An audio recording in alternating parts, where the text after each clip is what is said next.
The Lord be with you. A reading from the Holy Gospel according to Matthew.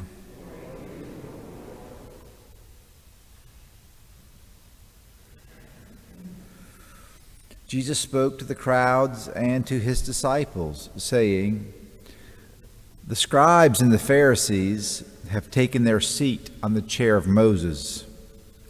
Therefore do and observe all things whatsoever they tell you, but do not follow their example. For they preach, but they do not practice. They tie up heavy burdens hard to carry and lay them on people's shoulders, but they will not lift a finger to move them. All their works are performed to be seen. They widen their phylacteries and lengthen their tassels. They love places of honor at banquets, seats of honor in synagogues, greetings in marketplaces, and the salutation, 'Rabbi.' As for you, do not be called Rabbi. You have one teacher, and you are all brothers. Call no one on earth your father. You have one Father in heaven. Do not be called Master. You have but one Master, the Christ. The greatest among you must be your servant. Whoever exalts himself will be humbled, but whoever humbles himself will be exalted." The Gospel of the Lord.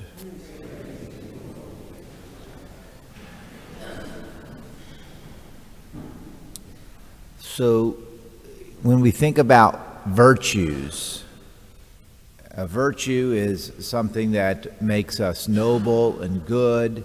In Christianity, a virtue would be one of the gifts that God gives to us to make us holy. We have the theological virtues of faith, hope, and love, right? And then we have the what we call the cardinal virtues: prudence, justice, temperance, and courage. There is this axiom or this saying that there are no virtues without the virtue of humility. That humility is the first of all virtues. It is the gateway to virtue. What was the first sin? The first sin is pride. What is the foundation of all sin? You know the answer: pride. And so what is the antidote? What is the first antidote? And that is humility. To recognize, if you will, our nothingness, except for the breath of God breathed into us.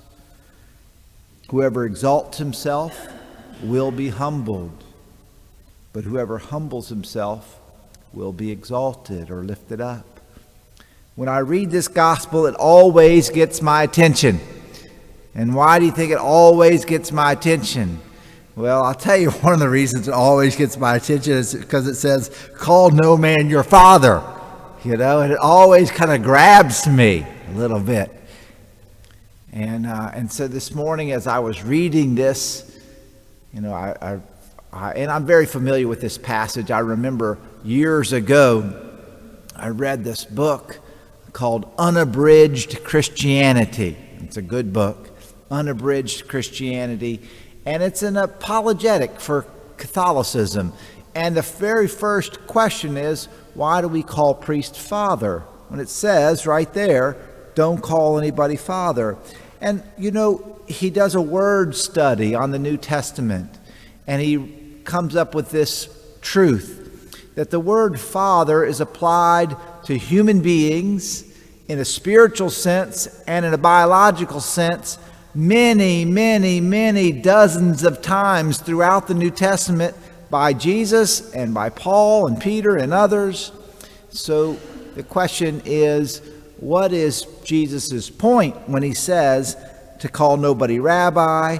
And you know what the word rabbi means? It means teacher.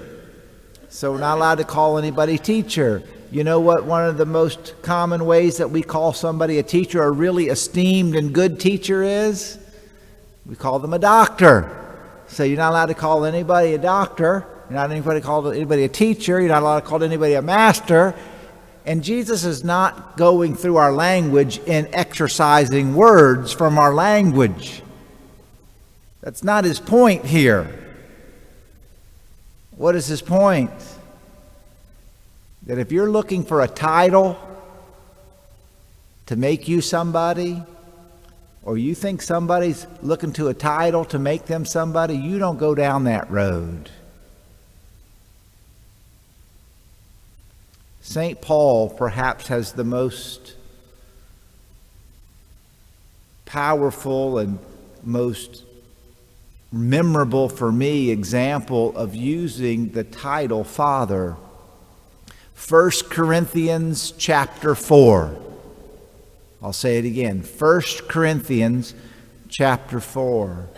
St. Paul says, "You may have 10,000 guides to Christ, but I became your father." Now, how could Paul say something like that when Jesus so clearly says, don't call anybody father, don't call yourself father? Well, we would say that Jesus was using hyperbole. What does that mean? That means Jesus is getting our attention. Remember what I said, every time I read this, what does it do? It gets my attention and it makes me ask the question, why would I be called father or teacher or rabbi or doctor? To be somebody, or to be like St. Paul? Paul, who says, I became your father, and he's lamenting the fact that he has this love for his children and they're going astray, and he's responsible for them, to feed them and to nourish them and to guide them and to protect them.